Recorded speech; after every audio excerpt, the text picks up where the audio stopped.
Welcome back to the channel. Consider hitting that subscribe button. It's free and it really helps me grow and it's much appreciated as well. I remember when the Steam Deck was first announced, the specs were decent, I wasn't too fussed about the battery life, but I wasn't sure if it was going to be successful or not. Valve's previous hardware attempt hadn't been great and I just wanted to wait for reviews.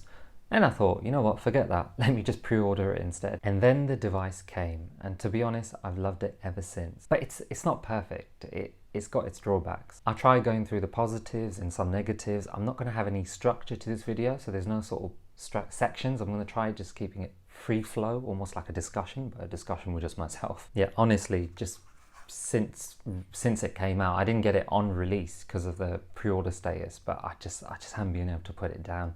And I remember when it first was around, people were comparing it to PS4 and then PS5 as well, and it's like, it's a handheld, it's not going to run the same things a PS5 can, at least not the PS5 only games. Some of those people who asked have a Nintendo Switch, which is like an 8-year-old tablet, and I'm thinking, if you're happy with a Nintendo Switch, surely a Steam Deck is going to be more powerful, and it generally is, which is why people emulate a lot of Nintendo Switch games on there, and which is why Nintendo hates it. It's like having the PS4 in the palm of your hands, although there are many games that I can run at 60 frames per second, such as Shadow of Mordor and Alien Isolation, far better than I could on my PS4. Now, that's mainly down to the developers, because they obviously haven't unlocked the frames. When the PS4 Pro came out, some of those games just didn't bother going back to them.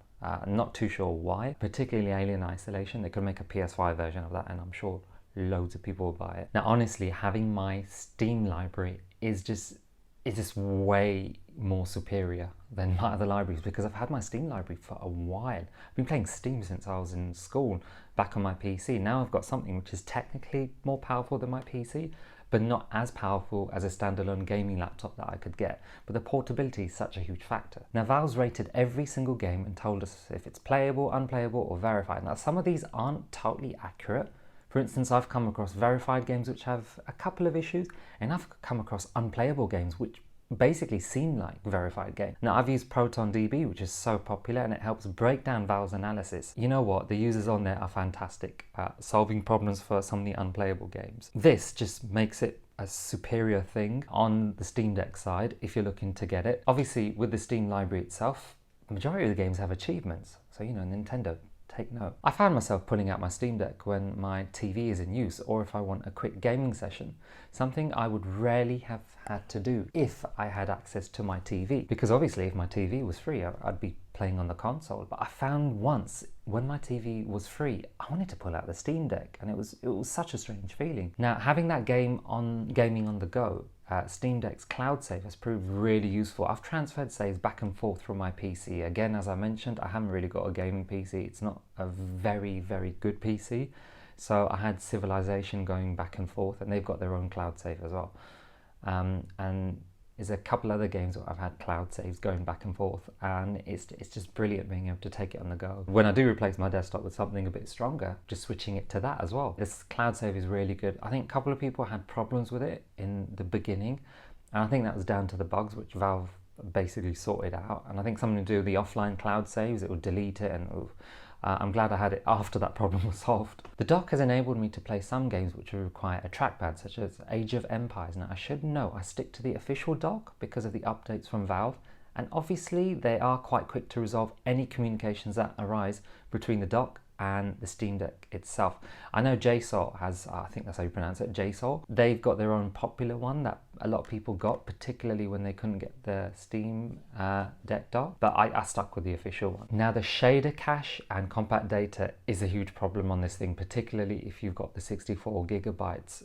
If you're planning to have a micro SD card with more than 500 gigabytes worth of games, you're going to run into problems, and that's what happened to me. I popped a terabyte in, I started to fill up the terabyte, but my internal storage got filled up because they want the shader cache and the compact data to be on the internal storage, because the internal storage is faster. That will allow textures and things like that to load faster and provide better performance. Some people did put it via a link onto the micro SD card, and I think performance dropped a little bit, and for me that I wasn't going to do that, so I just swapped out the internal storage really.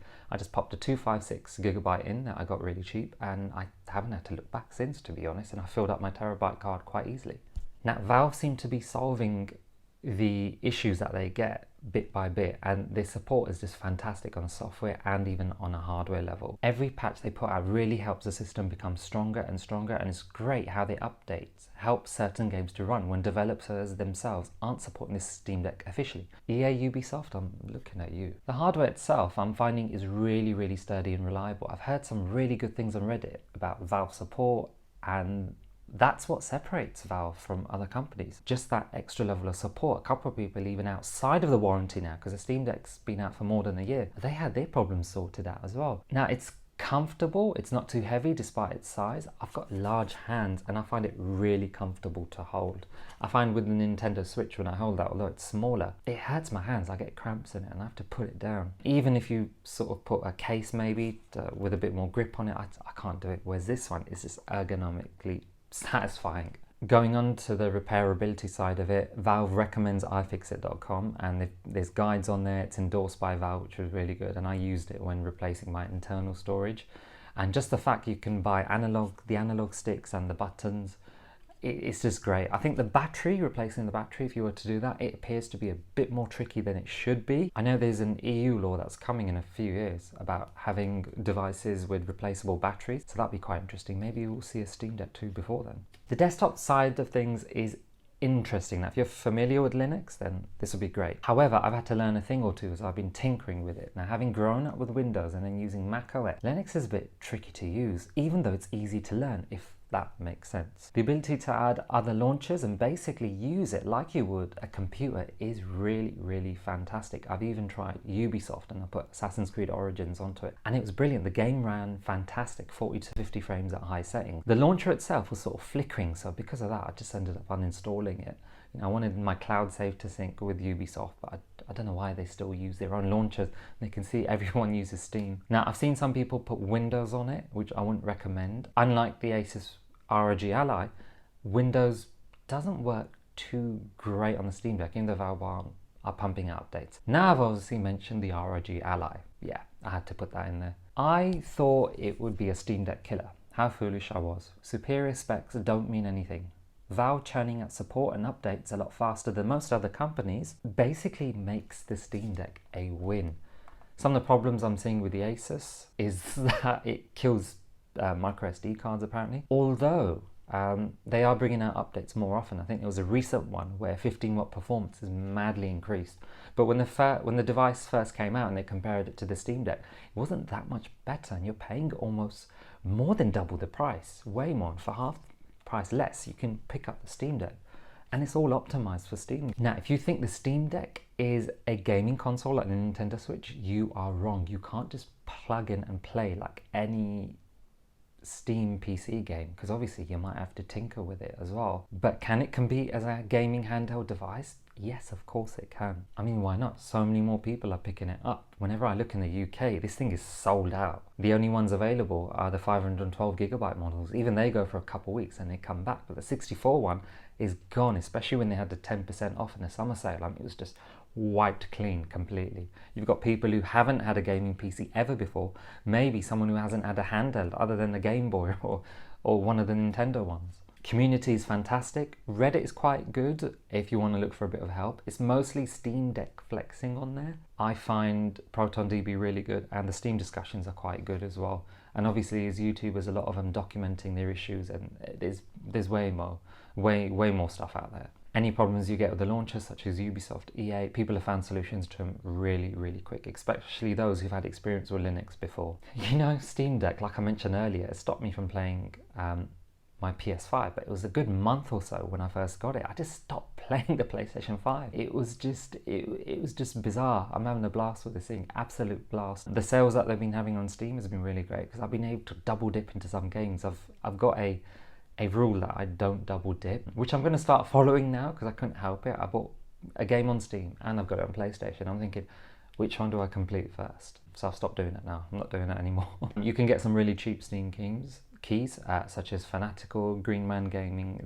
Some of the keys come out a lot cheaper than Steam itself. Obviously Steam is great. I tend to trade in a few games at some of the stores, Game Store, and pick up a Steam card and just pop it in, and I've got a voucher there. And it's really good. What do I hate about it? I don't really hate anything about this thing. I mean, battery life maybe, but I don't mind plugging it in. I mean, this thing doesn't actually leave my house. It just goes from room to room. So I don't really hate anything about it. What do I wish from it in the future? The only thing that comes to mind is the Steam Deck 2. Now, I'm not too fussed about that just yet, but I know later on with AAA games, it's going to be hard for the Steam Deck to keep up. Now, future AAA titles don't have a low enough setting, and because of the lack of optimizing from some companies, EA, I'm looking at you with Jedi Survivor, the Steam Deck will struggle to run these games. Then again, Valve releases updates to provide a stronger version of Proton, but it shouldn't really have to be that way. It should be the developers optimizing for this. They should recognize the Steam Deck is actually a viable handheld gaming console. I know it's meant to be a PC, but it's going that way, which is good because it targets the mainstream. Anyway, let me know what you think in the comments below, what you think of the Steam Deck, if you've got the Steam Deck, if you've got the ROG Ally, if you think that's better, or any other handheld or any other gaming, portable gaming PC. Like the video as usual, hit the bell icon for notifications, subscribe, and until next time.